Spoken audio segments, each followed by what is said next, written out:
It's time for Chapter 22 of Cabinet of Wonders. Neil Talks Sense.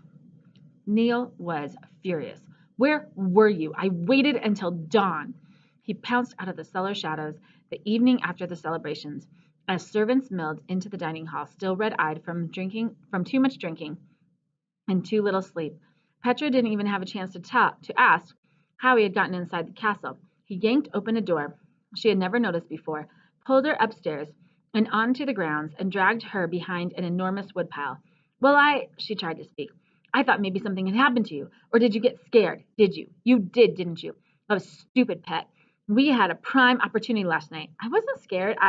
Neil's eyes burned with yellow-green fire. Don't tell me, he said slowly, that you went alone.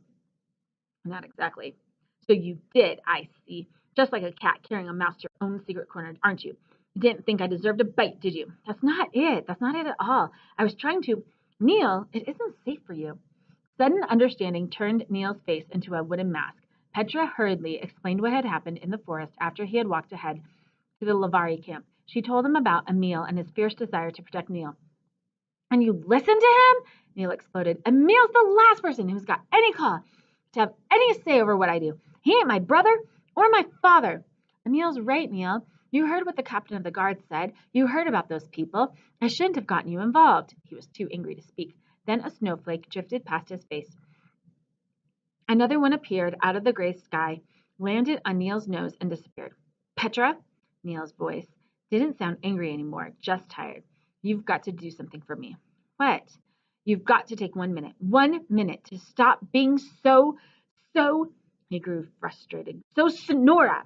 Petra wasn't used to being called names that she didn't understand. She folded her arms across her chest and frowned. What do you mean? You're so green. I know you're not used to the ways of life around here, but you've got to think. If pinching the purse of some high hill-bred nobody would get me sent to the gallows, what do you think is going to happen when the prince finds out that a bunch of gypsies have been eating his deer and eating his conies, and living on his own hunting grounds? He won't think twice about turning us all into the dust in the captain's vial. How long is it going to take before that happens? He flung his hand into the sky, and the snowflakes sifting down.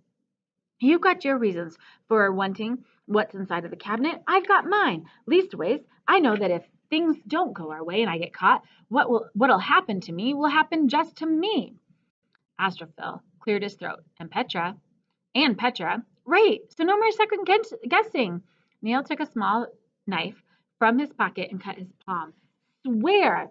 He passed her the knife and held up his hand where a thin line of blood shone. Petra, you know the rules of a blood oath, Astrophil warned. Maybe you should. I do swear. She cut her palm, ignoring the sting, and grasped Neil's bloody, dirty hand.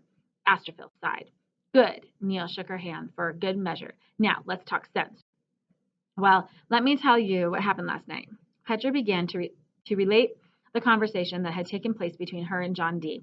She held back any details concerning the clock. As she spoke, the two of them leaned against the woodpile, shivering under a white sky. He made you scry? Neil frowned. Yes. What did you see? Nothing. At least I don't think I saw anything. You might not have. That might not have been what he wanted. Petra gave him a searching look. What do you know about scrying? Nothing. Well, nothing much. But the Roma are good at mind magic, foretelling, scrying, and the like.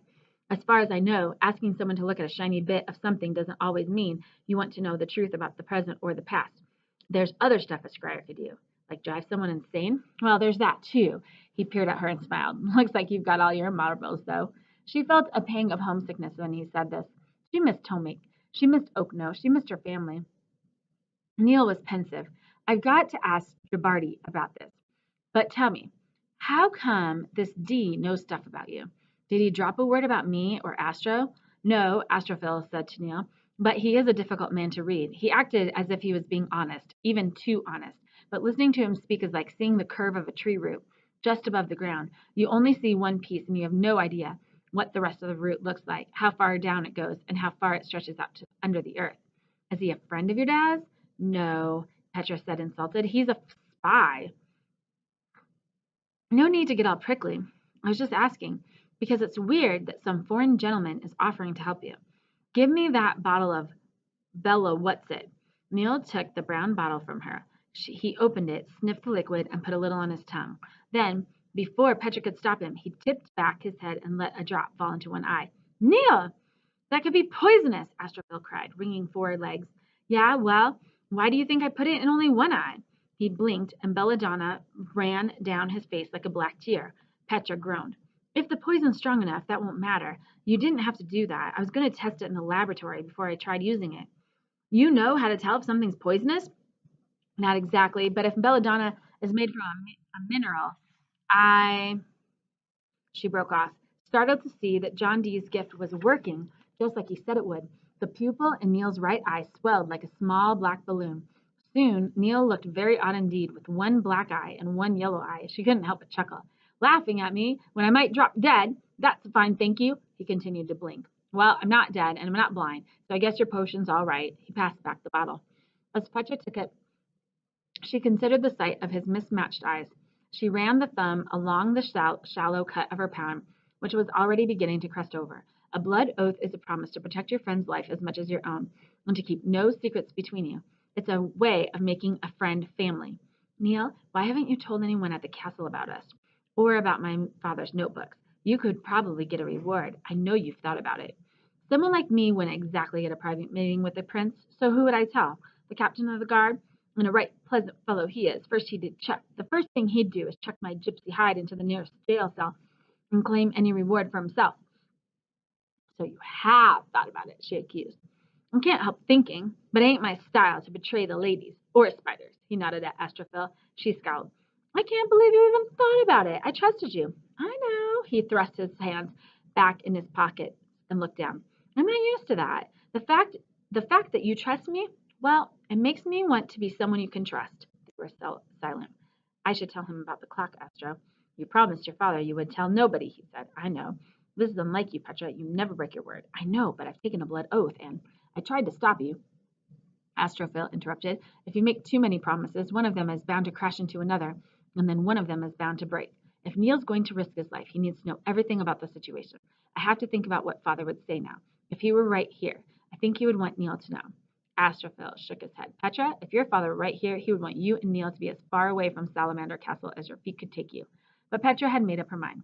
Neil, I know why Dee wants to help me. The snow was falling in fat clusters. The flakes floated in the breeze like goose down as Petra told him about the clock and its powers. So now Dee's ordering me to make sure the clock can never work, to control the weather. Dee wants to impress his red-headed queen and stop Prince Rodolfo from taking over Europe, she added, reluctant to acknowledge that there was good in Dee's plan. Neil whistled. I always knew there was something special about the Starro clock, but what's Dee thinking? How does he figure going to break into the cabinet of wonders and bust the clock when the cabinet's in the castle and the clock's across the sopping river? It's not possible. There's a special part of the clock that will make it work to control the weather, Petra clarified. Dee thinks it's in the cabinet of wonders. Right now, the prince doesn't understand how to assemble the final piece. We have to find that piece, whatever it is, and destroy or steal it. She shook her head. But that's impossible, too. We don't even know what it looks like. What about your dad's notebook? Maybe something's in there, some clue about the missing part Dee wants you to find. I don't know. I looked at it, but there were just those baffling equations, ordinary blueprints, and some drawings that didn't have anything to do with the clock. I don't think that sketch of a ship without sails can help us. Still, you're right. We should look at the notebook again. He nodded. I got it safed in the Verdun. In our wagon, I mean. We can study it on our day off.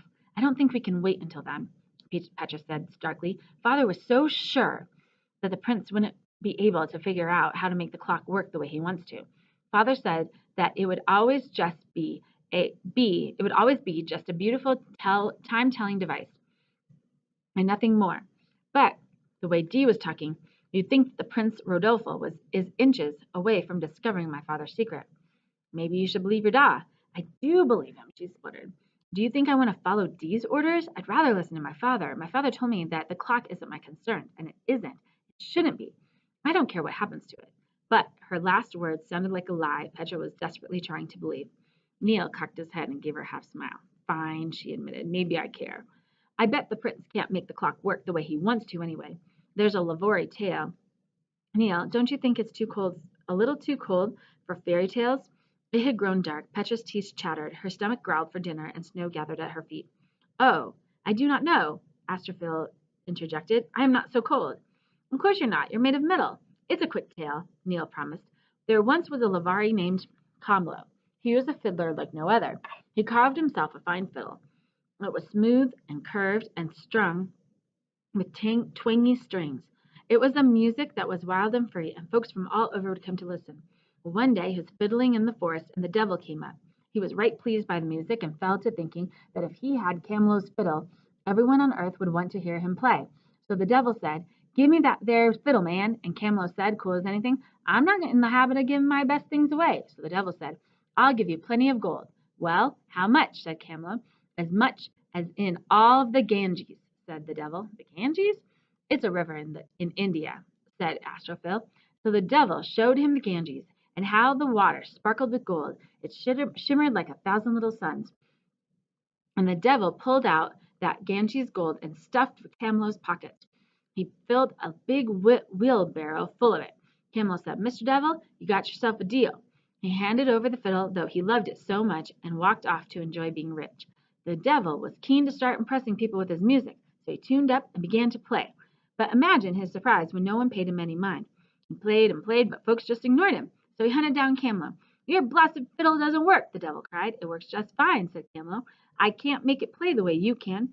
"You've tricked me somehow," raged the devil. "Well, of course," said Camelot. "I sold you my fiddle, but I didn't sell you my soul with it."